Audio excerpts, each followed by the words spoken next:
Now, Germany also wants to make catcalling illegal.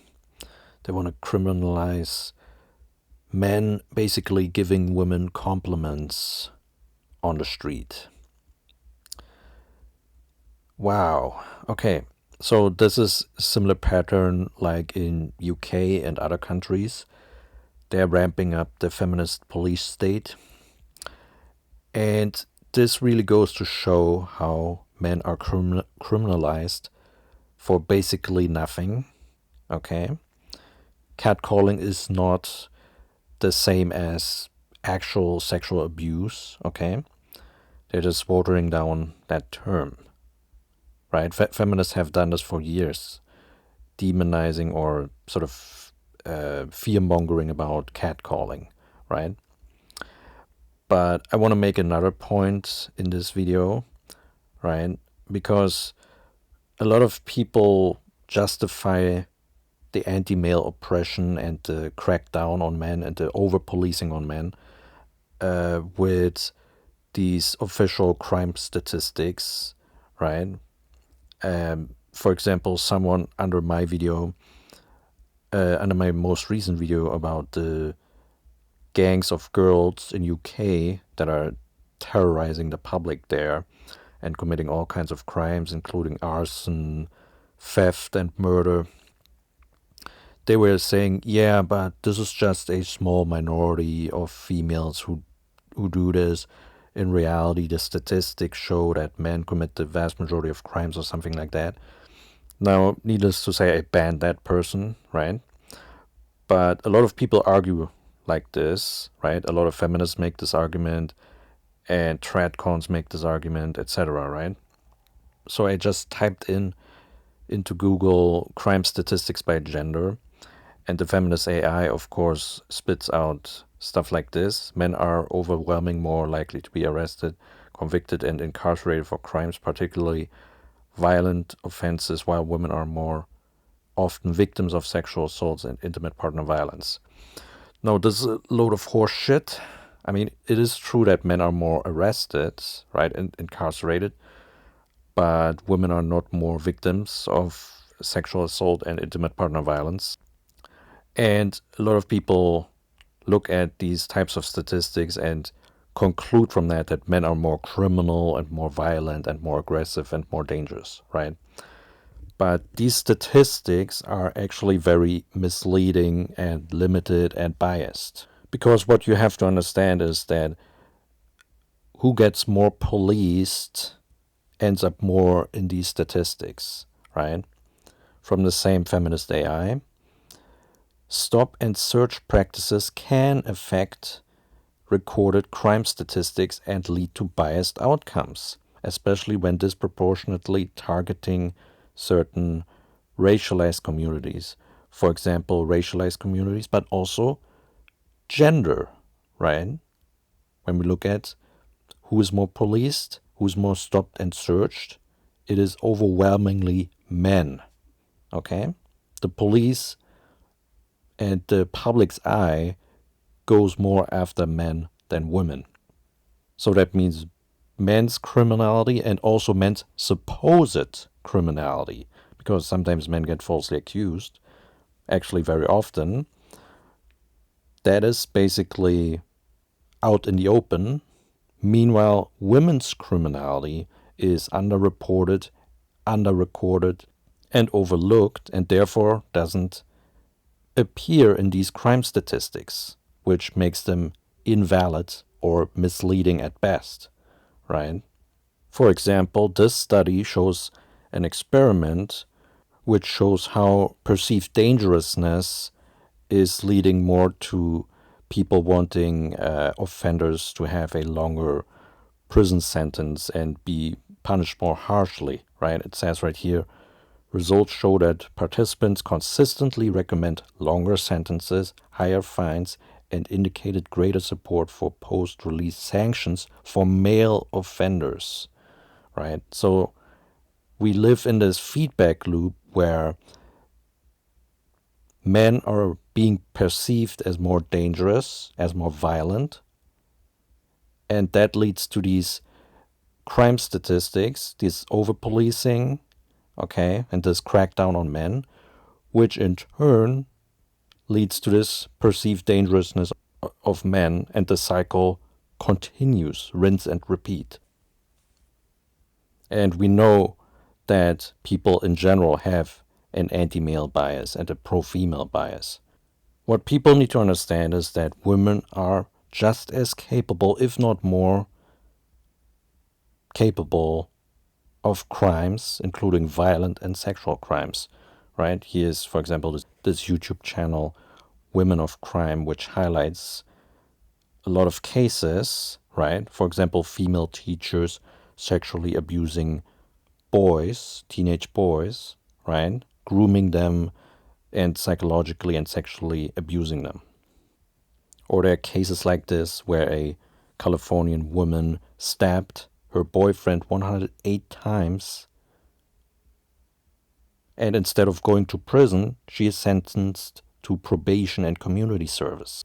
And I also did the Substack post, which showcased 15 cases of women and girls committing all kinds of crimes, and also a lot of times not receiving jail sentences. And as I've shown in my last video, there are currently literal girl gangs terrorizing Britain, again with arson, theft, vandalism, violent assaults, and even murder. But again, you don't hear protests over this, right? So like I said before, these crime statistics, these official police crime statistics, are misleading and biased.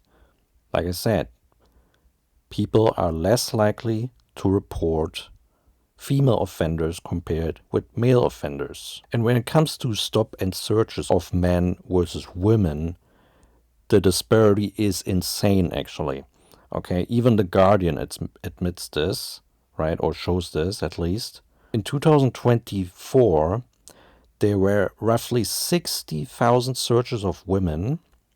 However, there were 447,000 searches of men.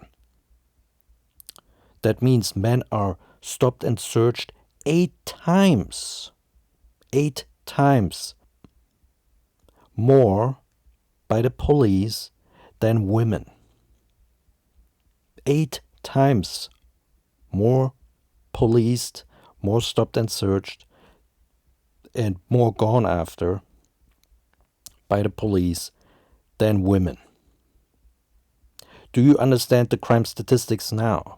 Women are massively under-policed and men are massively over-policed. And some people in my comment sections were like, oh, the police is very lenient on migrant men.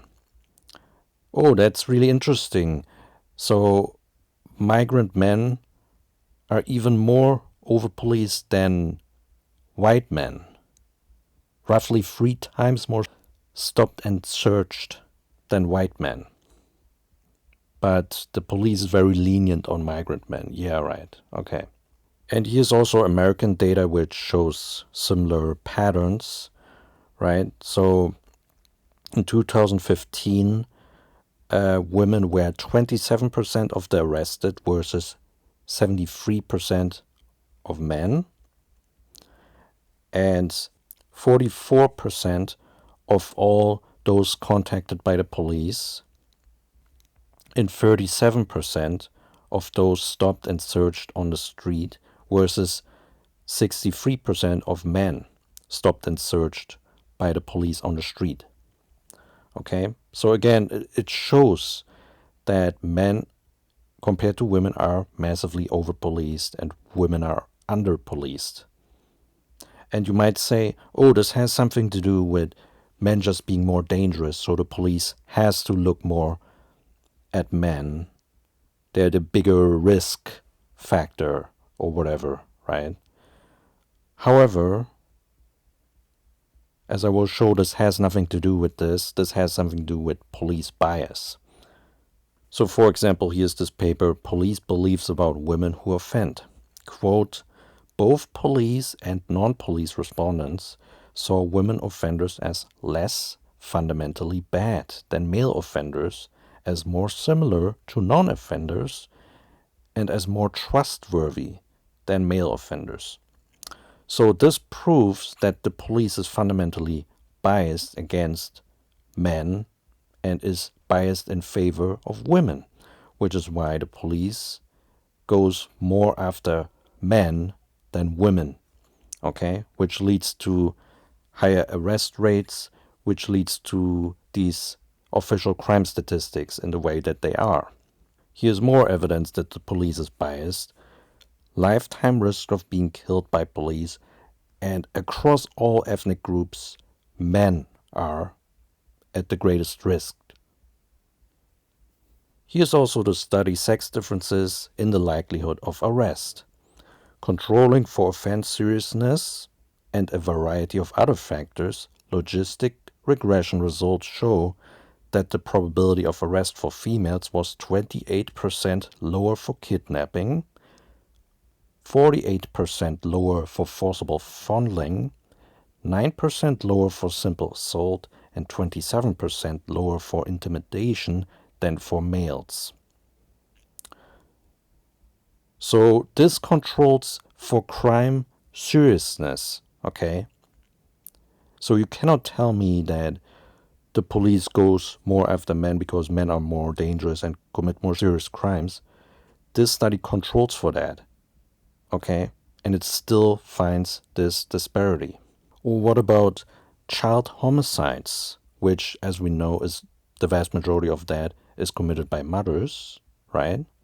But what about the sentence disparities and the criminal justice differential treatment? Are mothers versus fathers favored when it comes to child homicide? Results show that maternal perpetrators are less likely to be convicted, less likely to be convicted of murder, less likely to receive a prison sentence, and receive sentences that are shorter on average compared to paternal perpetrators. So even though mothers commit the vast majority of child murder and child abuse, they still get less of a prison sentence and are less likely to be convicted, actually. And also when it comes to sexual offenses, there are vast disparities in arrest rates. As the study shows here, overall women were 32% significantly less likely than men to be arrested when controlling for other known offense, offender, and victim characteristics. 42% less likely than men to be arrested for sexual offenses. Meanwhile, they want to criminalize men for catcalling. Now, this study offers an explanation for why female sexual offenders are treated more leniently. Female sexual abuse is often underreported, underrecognized, or considered ethically more acceptable than male abuse. And it also says here, such cases are legally charged a lesser extent compared with male abusers.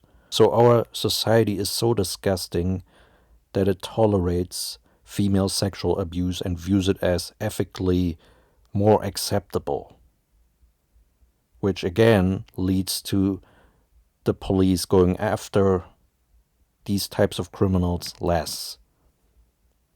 There's also this study, the gender gap in sex offender punishment.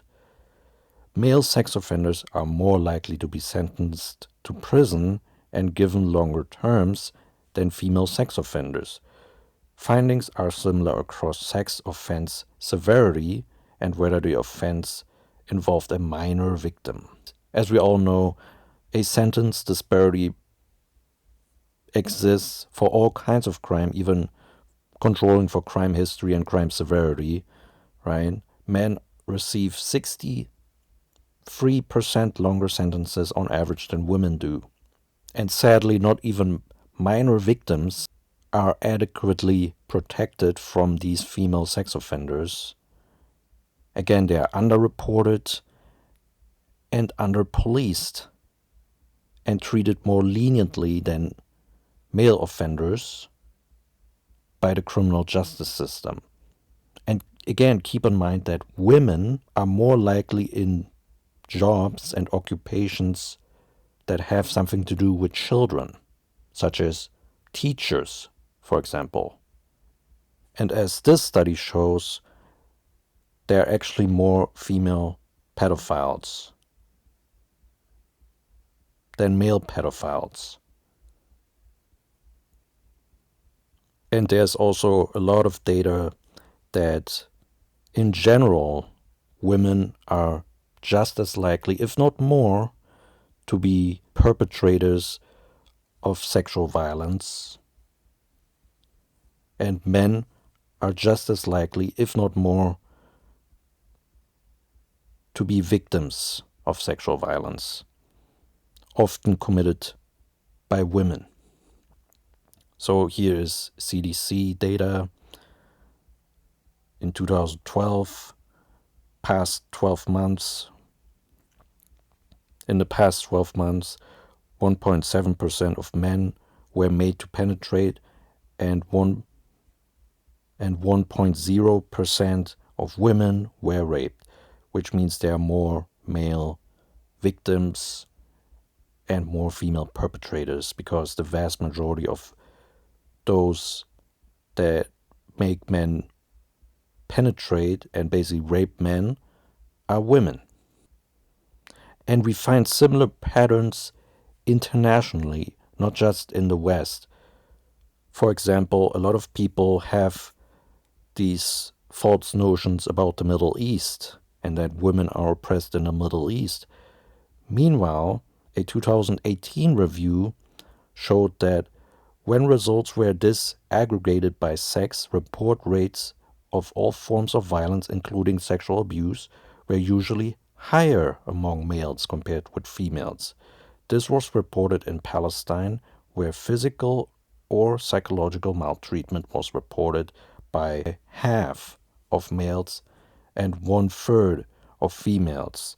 In Egypt, where over half of males and about 36% of females were physically punished, and in Lebanon, where males reported significantly higher rates of sexual harassment/abuse than females. And the same is true for intimate partner violence, as the paper by Nate Judah has shown, that women are more aggressive, both physically and psychologically, than men in intimate partner relationships. And this shows that women are more violent and aggressive than men in general. Let me read you from this. 27.6% of women compared to 19.2% of men hit or threw at their partner, and 8.3% of women compared to 0.4% of men threatened their spouse or partner with a knife. So women are vastly more likely to threaten their partner with a knife. Okay? Think about that for a second, what this says about women's criminality and aggressiveness, right? And those types of cases don't end with a jail cell or even with arrest for the women. Usually when the man phones the police in such a case, he gets arrested if he is threatened by his partner. And again, women commit the vast majority of child abuse and child murder, as this graph shows. I've done a Substack article on this, right? So these official crime statistics that everyone talks about, they don't accurately reflect reality, okay? Men are vastly more likely to be over-policed, and women are vastly more likely to be underreported when they commit crimes, and vastly more likely to be not arrested, okay? And they're just not stopped and searched as much as men, which again leads to biased crime statistics. And this is not even taking proxy violence of women into account, where they make men commit crimes on their behalf, for example, right? And this is not even taking into account biased laws like in the UK, which only define the perpetrators of rape as basically male. So again, if a tradcon or a feminist points to the official crime statistics and uses them to say men are vastly more criminal than women and vastly more violent than women, yeah, those statistics are misleading and biased, and I've shown you why in this video. Just send this video to these people who claim this nonsense.